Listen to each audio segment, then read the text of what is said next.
Hey guys, it's Tiny Some Logan back with another video for you, and today we're going to be taking a look at the Be Quiet Dark Rock Advanced. I've already done the Dark Rock Pro, which is the twin fan version. The Advanced is the single 120mm fan cooler. It's for Intel and AMD. They're saying basically it's up to a TDP of up to 180 watts. Got some stats on the side. Basically you can see roughly what it is, but it's saying 6 high performance heat pipes, anti-vibration rubber mounting for the fans. It's got the 120mm Silent Wings fan that comes with it, wave design cooling fins, 12 steel heat pipes and a full aluminium top cover. But we're going to bust this open just quickly.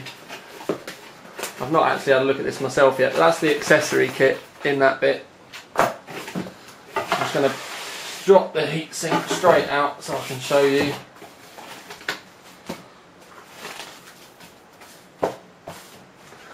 Now first of all I'll show you this bit. I'm just trying to get it in the light because it's quite difficult to see on my camera today, although I have got the studio lights on big time. But you can see the rubber mounts here, or at least I hope you can. Like I said, it is really funny this light today. It keeps focusing on other things. I'm going to have a play.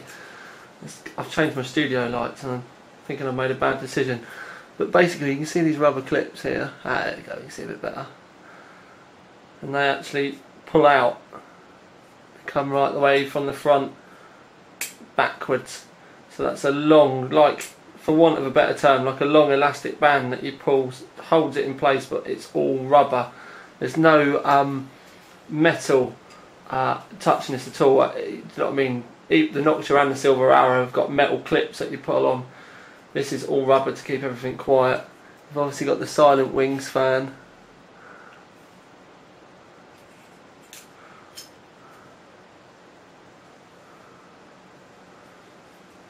Got the top plate as well. When I did Gadget Show builds, I actually took this Be Quiet sticker off and put my own Overclocked 3D sticker on them, but it's a very similar design to the Pro. You can see the top cap covers. This aluminium plate is removable as well. One of the things I really like about this plate is you could literally remove it, paint it the colour to match your rig, and then put it back on again for a little bit of customization. Again, it's something, you know what I mean, that most reviewers aren't really going to bring up, but something that I like. Now obviously I'm not going to be able to tell until I edit this video, but on my camera at the moment at least it does seem really bright, but I have got studio lights in it. See? I think it's just my camera's having a funny focus day. I may have to play with all the balances again, but anyway. You can see it's quite a beefy cooler. If we put it back here, you can see it's quite a beefy cooler. It's the normal side mounting system where you pretty much mount 2 brackets on this depending on what socket that you want. It does AMD and Intel, and then there's a back plate which you push screws through, and then that screws into this. It's not the best mounting system in the world. I said that with the Advanced, or was it the Pro? Which one is this? This one's the Advanced, so it was the Pro. The names seem a bit funny actually, because I would have said the Advanced should have been the double cooler one and that the Pro should have been the single, but never mind. This is the way around that they did it. But anyway, that's enough of a look. It's time to get this in the system and get it tested. Right then guys, this is it mounted. Something I was a little bit disappointed by was the Be Quiet logo. I think it should have been flat, because with most systems you're going to have it exhausting out the back, and I think that logo should have been the other way round. Yet another, just me being completely anal about stuff, but yeah, I think it should have been that way around. Just in case when I recorded the video before I didn't show you very well, that's how those clips work. It goes to the fan and it goes all the way through, and you can just put it up and clip it in. I really like this. Really like this. That's lovely. Be quite difficult to fit the fan once you've got it in, because obviously you'd be, you know, trying to get your hand over the top to pull it across. It's obviously going to be easier to work with than those metal clips. Now, the cooler itself, if we have a look very carefully, you can just see that, well, the cooler does overhang the very first slot, and the second slot, at least on this UD3R V2. If you had taller RAM, it might lean a bit. You'd probably still be able to get it in, but it would be fairly close. You can see there's still a fair bit of room down there. Anyway, there's a good, I don't know, 3 or 4 mil between the fan and the actual RAM itself. Now, the RAM that I'm using, the radioactive from Mushkin, that fits under like the D14 and stuff anyway, so it'll fit this fine. It fits the bigger version of this fine. But the Mushkin RAM, the G-Skill Ripjaw X, Corsair are now bringing out low profile Vengeance. So the smaller sets of RAM will fit with this cooler perfectly fine. You could run all 6 slots if you want and you wouldn't have any issues. It's just the really big, tall, pointless heat sinks on RAM that you actually don't need, that you'd get an issue with this. But otherwise it all fits in and around the motherboard perfectly fine. It's actually quite a good looking cooler when it's in there. Now it is a very warm day today, just to show you. 24.6 in the room at the moment, so the delta temperatures are going to be crucial with this testing. Obviously we're using the Fractal R3. We've got an extra fan in the front so that there's 2 intakes in the front, and I've fitted an extra fan in the roof. That's now our static test rig for a little bit. They're all Fractal fans, so they're all matching as well. All the fans, including the CPU fan, are going to be run at 12 volts maximum. Now that is something that I do want to mention actually, because, can you hear much? If you go in there you can hear a tiny little bit of air noise. I do mean like a tiny little bit. You have to kind of really get in there. But even though all of these fans are on 12 volts, including the CPU fan, when you put the door on you can't hear anything. So we're doing quite well with this one already. The fact that it's quiet, I just hope that it performs relatively well as well. But it's definitely getting a thumbs up at the moment for the noise. It really is living up to the Be Quiet name. But I'm going to stop yabbering and it's time to get on with some testing. Hey guys, right. 26.9 degrees, that's the ambient temperature. Very, very warm day. When I took my temperatures I had 83, 82, 81, 80. That gave me an average of 81.5. 81.5 degrees across all the cores, and we've still got prime running. So yeah, we had 83, 82, 81, 80, 81.5 degrees average, 27 degrees ambient. That gives us a 54.5 degree delta temperature. And like I said, don't forget that it's a flipping warm day today. So 54.5 for a single fan really isn't doing that bad at all now, is it? Right then guys, bit of a weird one, but 22.7, that's the ambient. If we move over here, you can see the core speed, 1.25 volts, 200 times 20 for a 4 GHz overclock. You can see prime's been running for just over 30 minutes now. And there's the temperatures. Now when I took my temperatures I had 81, 75, 78 and 77, giving us an average temperature of 77.5 across all of the cores.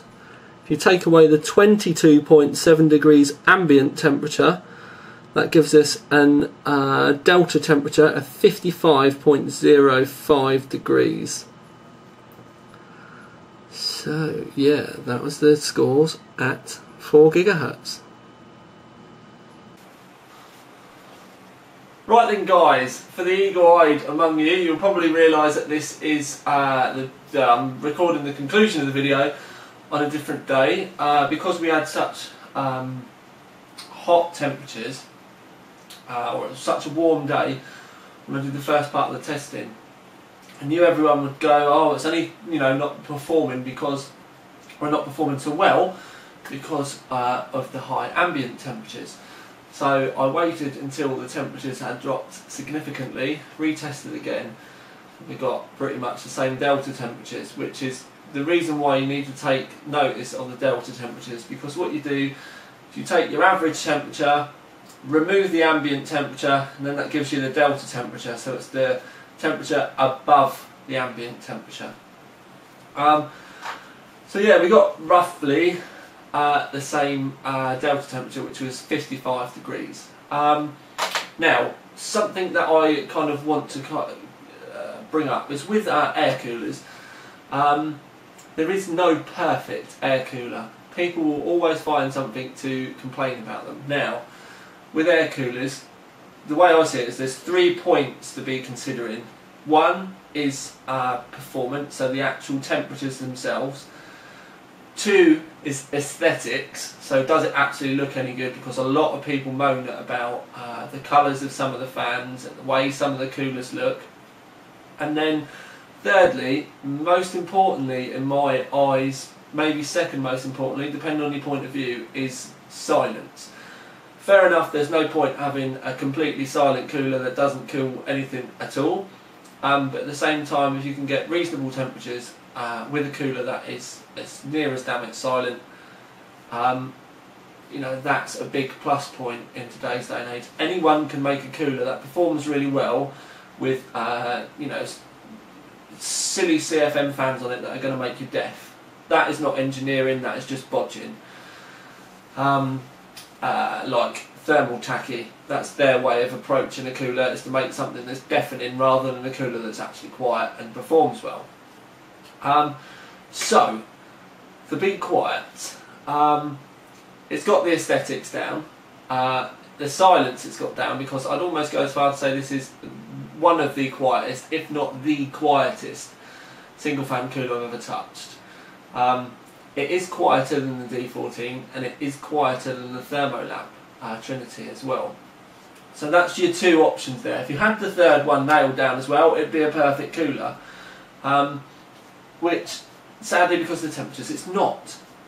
But what I want to explain is the reason why we test on X58 is because it does put out, especially when you start putting volts through it, they do put out an immense amount of heat, which is why, you know what I mean, the D14 and everything kind of comes to fruition, because these chips with overclocked put out massive amounts of heat. But if you were to chuck this cooler on 2600K, for example, which in some testing I was doing recently with a different kind of project, it's not a review but something that I've been working on, 4.6 GHz, 2600K, 1.35 volts, and this cooler was easily keeping it in the low 70s.